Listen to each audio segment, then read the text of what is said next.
Bienvenue sur Africa 24 dans cette nouvelle édition de l'Africa Tonight. Voici les titres de l'actualité. Nouvelle tentative de coup d'État déjouée selon le pouvoir au Burkina Faso. D'anciens soldats de l'ex-garde présidentielle de Blaise Compaoré sont dans la ligne de mire des autorités. Au Sénégal, le procès du député Barthélémy Dias, attendu depuis 5 ans, a été reporté. Le député est poursuivi pour le meurtre d'un militant du Parti démocratique sénégalais en 2011. Le Congo a initié des journées nationales de réflexion basées sur la fibre optique à Brazzaville, l'objectif étant de montrer l'importance de la fibre optique dans l'économie numérique. Au Burkina Faso, le gouvernement a annoncé ce vendredi 21 octobre avoir déjoué un nouveau coup d'État. D'anciens membres de l'ex-régiment de sécurité présidentielle de Blaise Compaoré sont soupçonnés d'avoir tenté de renverser le régime en place. Reportage de Jean-Paul Ouedraogo, correspondant au Burkina Faso. Suite à l'interpellation de 4 individus suspects sur le pont Nazinon dans la nuit du 8 au 9 octobre, le département en charge de la sécurité se veut beaucoup plus rassurant à l'égard des Burkinabés. Longtemps attendu sur les faits, le ministre Simon Compaoré a d'entrée de jeu situé les responsabilités ce vendredi 21 octobre. C'était à l'occasion d'un point de presse qui a servi de cadre officiel d'évocation du sujet. À la suite des investigations menées, les enquêteurs de la police judiciaire ont découvert la préparation en cours d'un vaste complot qui visait la déstabilisation des institutions de la République et la prise du pouvoir par la force des armes. Dans le viseur de ce projet qu'il qualifie de funeste, plusieurs agents de l'ex-RSP sont indexés. Pour le ministre de la Sécurité, ces hommes qui étaient censés agir sous les ordres de l'adjudant-chef Koulibaly Gaston, recherché et ses acolytes, avaient pour objectif de renverser l'actuel régime démocratiquement élu, et ce au plus tard à la date du dimanche 9 octobre. Désormais sous contrôle, c'est un ministre qui dresse un bilan satisfaisant des enquêtes et perquisitions. Face à ce énième échec, l'adjudant-chef Koulibaly, au dire de ses complices, avait projeté un plan C, qui est de créer une rébellion armée en opposant les différentes entités de l'armée nationale par des actions de désinformation via les réseaux sociaux et directement dans les casernes. Toutefois, à la date d'aujourd'hui et dans le cadre de cette affaire, une trentaine d'individus ont été interpellés et entendus. Dans le lot, on note la présence de civils et de militaires dont 19 sont en garde à vue et d'autres déférés et présentés au commissaire du gouvernement. Une personne, en l'occurrence l'adjudant-chef Gaston Koulibaly, est toujours en fuite. Du reste, les investigations se poursuivent et de nouvelles interpellations ne sont pas exclues les jours à venir. Drame sur la voie ferroviaire au Cameroun. Un train de voyageurs faisant la correspondance Yaoundé-Douala a déraillé à la mi-journée ce vendredi 21 octobre dans la ville d'Esseka, à environ 200 km de Yaoundé. Aucun bilan officiel n'a pour l'instant été donné, mais de nombreuses victimes et blessés seraient à déplorer. Cet incident est intervenu quelques heures après l'effondrement d'un pont sur l'axe principal Yaoundé-Douala, plus précisément à 65 km de Yaoundé. Les deux principales villes du pays ont été coupées. Le ministre camerounais de la communication s'est exprimé. Je vous propose de l'écouter. Ce que je peux vous dire sans risque d'être démenti, c'est qu'il y a eu des morts et des blessés.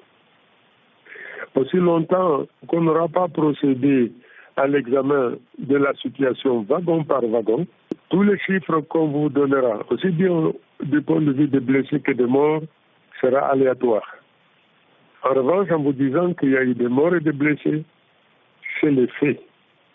Maintenant, nous avons déployé sur place, le gouvernement a déployé sur place tout ce qu'il faut, du point de vue de la société civile, du point de vue du gouvernement, du point de vue des forces de défense et de sécurité. Nous avons mutualisé, mobilisé tous les moyens pour que les victimes reçoivent, les blessés reçoivent les traitements adéquats, les soins adéquats. Maintenant, quant aux morts, évidemment, nous avons réquisitionné évidemment des ambulances pour récupérer les corps et puis les amener dans des morgues éventuellement. Camrail a dépêché donc des trains pour récupérer les blessés, pour récupérer ceux qui sont restés sains et saufs, pour donc les amener à destination. Qu'il s'agisse de Douala ou de Yaoundé éventuellement. Au Sénégal, le procès de Barthélémy Dias, maire de Mermoz Sacré-Cœur, convoqué le 20 octobre, a été reporté. Selon le procureur, l'immunité parlementaire de ce député empêche tout procès dans cette affaire de meurtre d'un militant du Parti démocratique sénégalais daté de 2011. El Hadjenjaï. Au Sénégal, le procès de Barthélémy Dias est renvoyé à une date ultérieure à cause de son immunité parlementaire. La convocation au palais de justice de Dakar du député socialiste Barthélémy Dias est relative au meurtre de Ndiaga Diouf survenu en décembre 2011. 5 ans après la commission des faits, ce procès s'ouvre dans un contexte politique marqué par la répression d'une manifestation de l'opposition le 14 octobre à laquelle le prévenu avait pris part. La convocation a été faite à un moment où Barthélémy Dias a décidé de tourner le dos au régime en place, a décidé tout simplement de prendre sa liberté. On ne peut pas comprendre aujourd'hui que l'on soit à ce niveau d'administration de la justice. Vous êtes inquiété quand vous n'êtes plus avec nous, vous n'êtes pas inquiété quand vous êtes avec nous. Pour ce procès, le procureur exige la levée de l'immunité parlementaire du député Barthélémy Dias avant de faire face à la justice. D'ailleurs, le maire de Mermoz Sacré-Cœur a demandé à ses pairs de lever cette immunité parlementaire depuis plus d'1 an. Depuis 2 ans, il a demandé à ce qu'on enlève son immunité parlementaire. Il faut aussi que la justice nous permette de renoncer à nos immunités parlementaires si nous n'en voulons pas. Maintenant, pour l'autre problème, moi je pense que ce dossier-là doit être classé. Vous vous rappelez du contexte politique qu'il y avait en ce moment-là. Je ne parle pas de la situation actuelle. Moi, le problème de Benno Bokk Yakaar est le cadet de mes soucis. Le problème, c'est la situation actuelle. C'est en 2011, vraiment, c'était vraiment la grande bataille entre politiciens. Ce qui s'est passé, mais ils n'ont qu'à rager ce dossier. Le maire de Mermoz Sacré-Cœur a été appelé à la barre avec d'autres co-prévenus.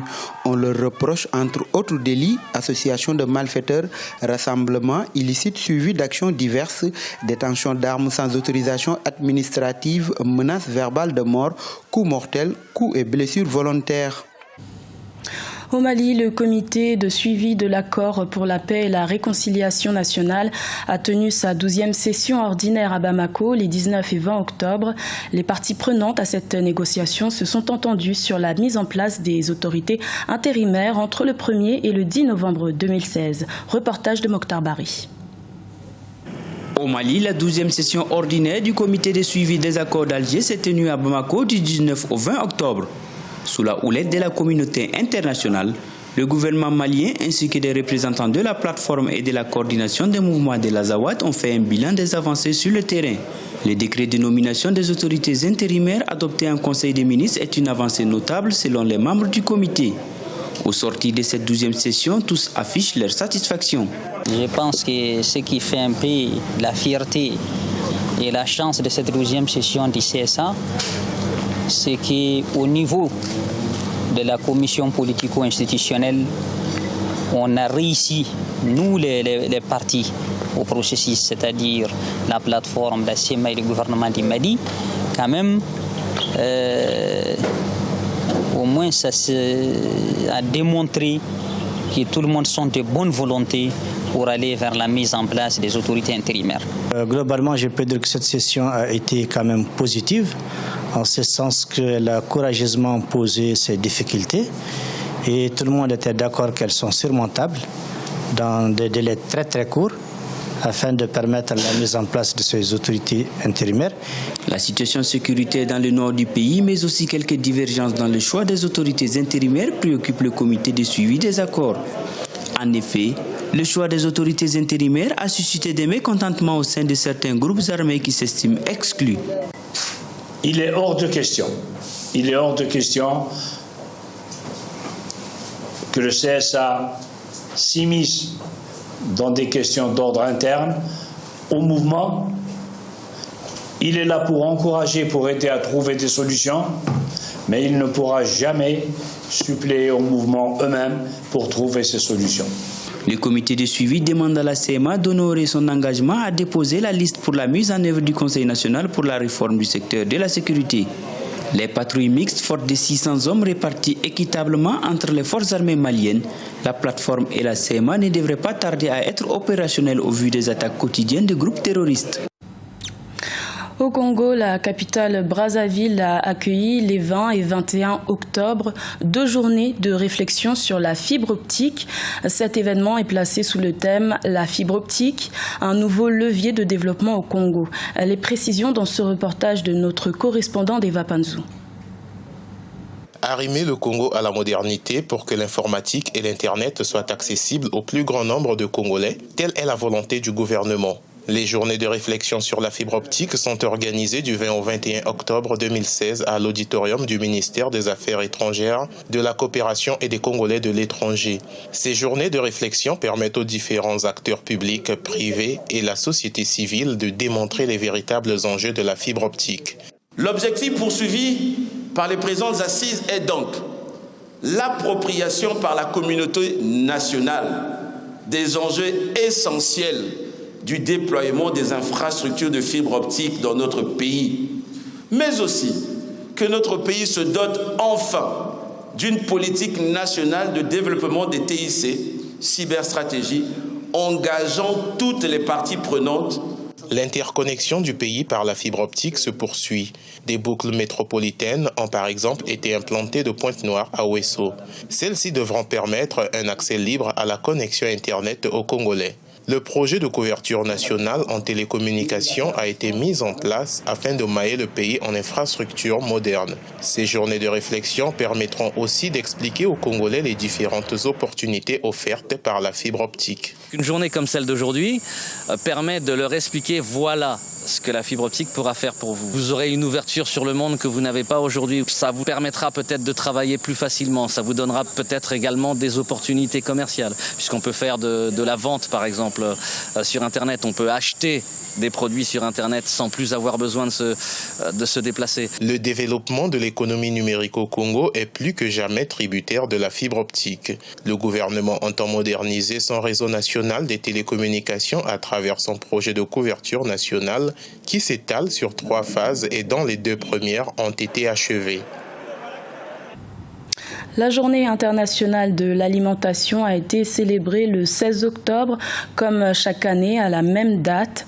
L'occasion pour les acteurs du secteur agricole de la Guinée équatoriale de faire le point sur la problématique de l'agriculture dans le pays. Un reportage de Serge Kofi.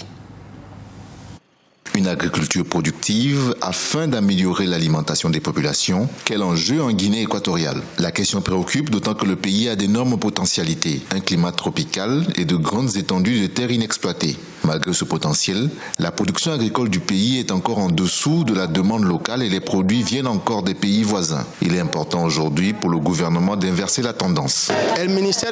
Le ministère de l'Agriculture a un plan d'action. Nos techniciens travaillent avec les producteurs et avec les agriculteurs des districts pour produire des cultures spécifiques à chaque zone du pays. Cette production est destinée au marché local. Après cela, nous devons réussir l'exportation et la transformation des excédents. Comme la plupart des pays africains, la Guinée équatoriale fait face au défi de produire plus pour satisfaire les besoins alimentaires et nutritionnels de sa population en pleine croissance. L'enjeu pour le pays est aujourd'hui de s'adapter aux aléas climatiques et mettre en place une véritable tradition agricole. Maintenant, nous commençons à appuyer les petits agriculteurs avec de nouvelles technologies et des semences certifiées. Avec de bonnes attitudes, on peut développer petit à petit ce qu'on appelle l'agriculture familiale. Cela veut dire que de petites parcelles peuvent produire différents types de cultures agricoles et contribuer directement à la sécurité alimentaire du pays. Les experts réunis ici à Malabo veulent mettre en place de nouveaux mécanismes de planification agricole qui accordent une importance particulière aux agriculteurs. L'autre enjeu est l'adaptation de l'agriculture au changement climatique. Ce journal a été réalisé par l'ensemble de la rédaction. Merci de votre fidélité. Retrouvez dans quelques instants une nouvelle édition de l'information sur Africa 24.